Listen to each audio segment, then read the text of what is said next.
In nomine Patris et Filii et Spiritus Sancti. Amen. Fratres carissimi, Deiterum videre Patris allegro veritas liberabit vos. Kita jumpa lagi dengan katekese pada hari ini tentang Katrom atau GKR. Apa sih Katrom? Apa sih GKR? Gereja Katolik yang ada di Roma. Itu adalah pusat dari Gereja Katolik. Ya, Gereja Katolik itu berpusat di Roma. Jadi GKR dan GK lainnya, yaitu Bizantin, Koptik, Maronit, apalagi, dan seterusnya, itu berpusat di Roma. Dan ada polemik Protestan yang mengatakan bahwa Katolik GKR membajak istilah K untuk menjadi milik mereka. Namun tesis yang mau kita sodorkan adalah bahwa justru yang membajak istilah Katolik adalah Protestes, bidat Protestan abad ke-16 ini. Sudah tidak mau membangkang dari gereja Katolik, mau membajak istilah Kristen dan Katolik untuk diri mereka sendiri. Mereka mengeluarkan diri atau tidak mau tunduk kepada kesatuan gereja, lalu mati-matian mau menyebut diri mereka Kristen dan Katolik yang murni. So, itu murni dari Hong Kong kayaknya. So, katekesi kita pada singkat hari ini, pertama itu roasting saja ya. Katekesi singkat kita pada siang hari ini adalah Roma dalam cahaya Paulus. Roma dalam cahaya Paulus. Membongkar mitos pembajakan istilah Katolik abad ke-11. Ya. Nah, ada narasi yang belakangan ini berkeliaran seperti asap tipis yang coba menyelimuti sejarah. Bahwa gereja Roma hanyalah jemaat kecil biasa selama 1000 tahun pertama. Bahwa istilah Katolik tidak pernah memiliki kaitan khusus dengan Roma. Dan bahwa semuanya baru dibajak pada abad ke-11 lewat Dictatus Papae. Kisah ini memang terdengar dramatis, tetapi drama itu bukan sejarah. Drama itu biasanya lebih banyak fiktif. Dan sejarah bukan benda yang bisa dicetak ulang sesuai emosi teologis. Ya. Nah, katekese ini menelusuri ulang jejak para rasul dan para bapak gereja, bukan dengan romantisisme, melainkan dengan ketegasan. Ya. Kita mulai dari satu nama yang tidak bisa diperdebatkan oleh siapapun. Siapakah nama orang tersebut? Paulus, orang Farisi itu. Begitu. Mari kita lihat poin pertama. Ketika Paulus menulis ke Roma, jejak primasi sebelum dokumen apapun ada. Paulus bukan paus. Dia bukan konsili. Dia tidak punya kepentingan institusional. Dia hanya punya satu hal, kejujuran seorang rasul.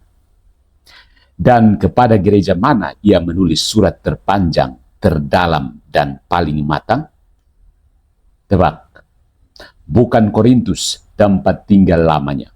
Bukan Efesus, pusat misinya. Bukan Antioquia, basis awal gerakan kekristenan. No. Tetapi Rome, sweet home. Roma.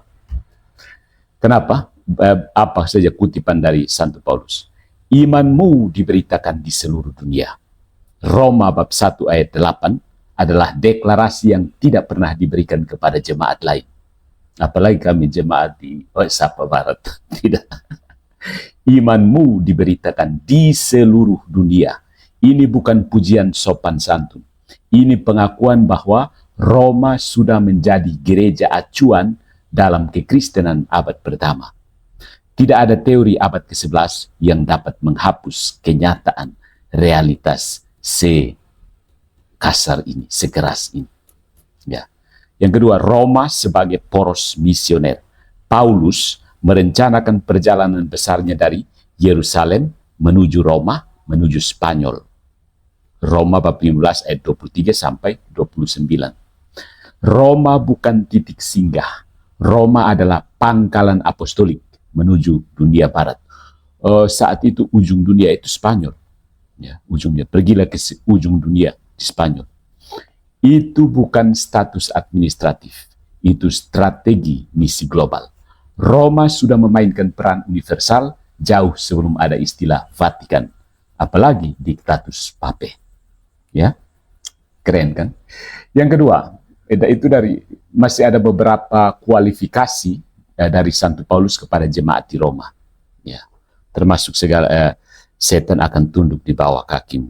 Ya, ada beberapa kualifikasi dari gereja Roma yang tidak muncul dalam gereja-gereja lain yang disurati oleh Paulus. Dan jemaat perdana sudah tahu ketika mereka menyusun surat-surat Paulus, surat kepada gereja mana yang didahulukan? Roma. Ya. Nah, para bapak gereja mengamini apa yang Paulus lihat. Gereja awal tidak menunggu abad pertengahan untuk mengenal peran Roma. Kesaksian mereka nyata, keras, dan konsisten. Yang pertama, Clemens Roma, tahun 96 Masehi. Gereja Roma mengadili gereja lain.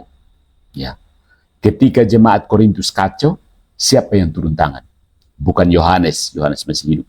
Bukan Antioquia, Antioquia di mana orang Kristen pertama disebut. Bukan Efesus, tempat tinggal Paulus dari situ. Tetapi Roma. Roma ini keren. Dan dia menulis dengan nada otoritas, Clemens of Rome. Jika ada yang tidak menaati apa yang dikatakan Allah melalui kami itu gereja Roma loh. 1 Clemens 59 sampai 63. Surat pertama Clemens verse 59-63. Ini bukan surat saran, ini intervensi apostolik. Jika Roma hanyalah gereja biasa, tindakan ini tidak dapat dijelaskan. Kenapa dicampur urusan dengan gereja Korintus? Itu karena Roma keren. Yang kedua, Ignatius dari Antioquia 110 Masehi. Roma memimpin dalam kasih. Ignatius menyebut gereja Roma yang memimpin dalam kasih. Prokatemene tes agapes. Prokatemene tes agapes. Ungkapan ini dalam konteks gereja kuno berarti posisi kehormatan dan rujukan doktrinal. Ini 2 abad sebelum istilah Katolik menjadi formula liturgis dalam konsili Nicea kan. Ya.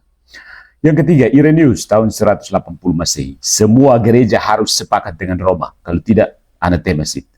Inilah nuklir sejarah yang sengaja tidak dikutip para polemis.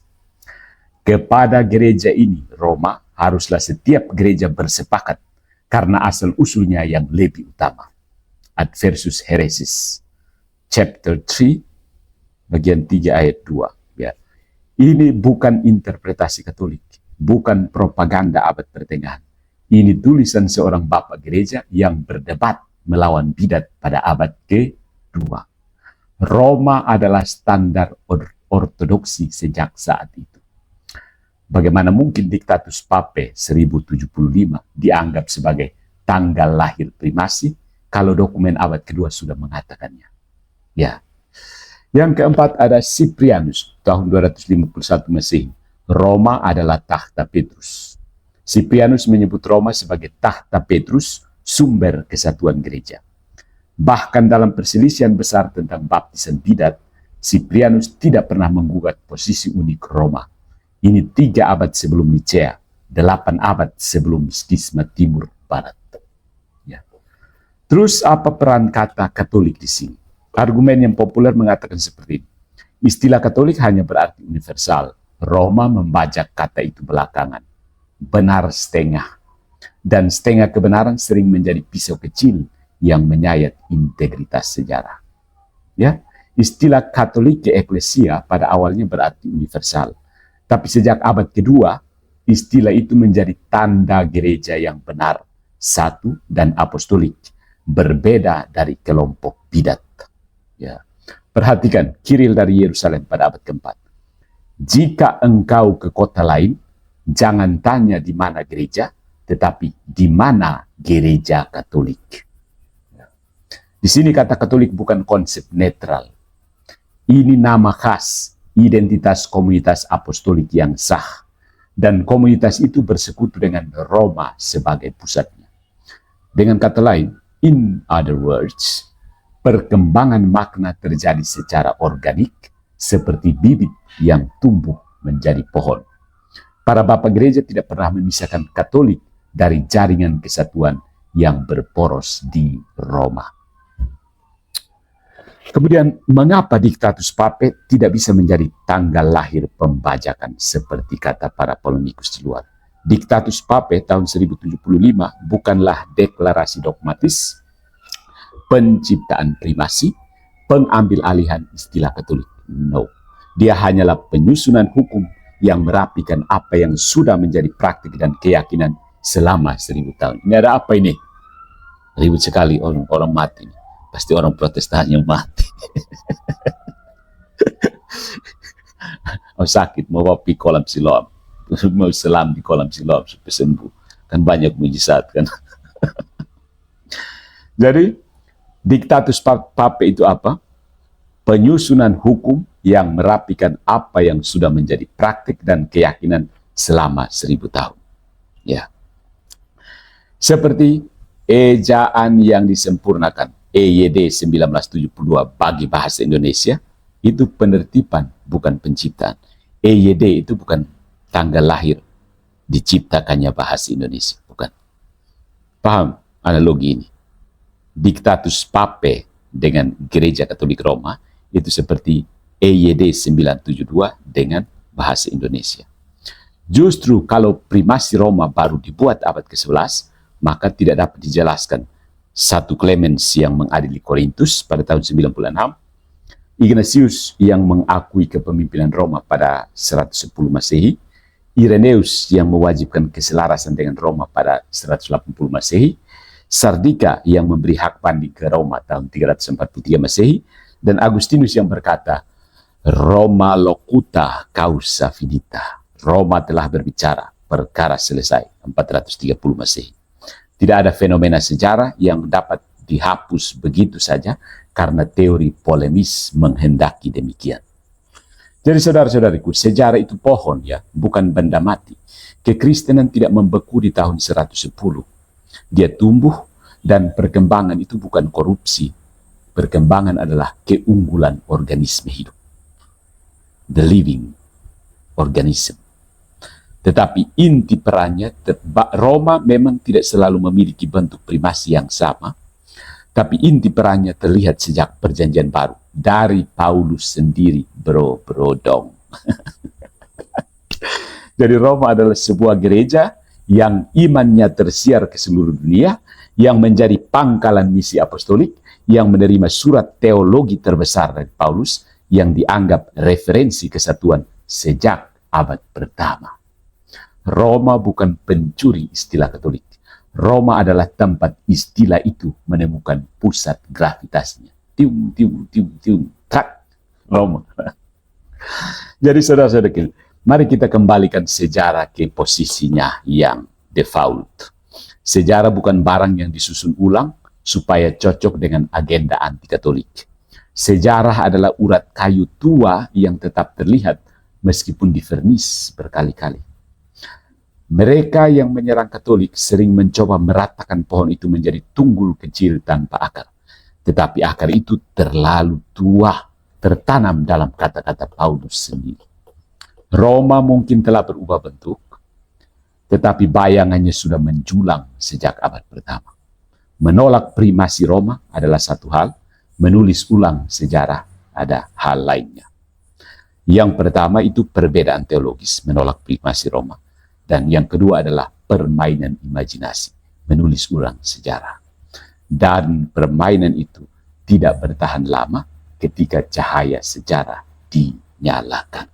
Jadi, wahai polemikus-polemikus bidat protestantisme, silahkan Anda mau menolak primasi Roma, terserah.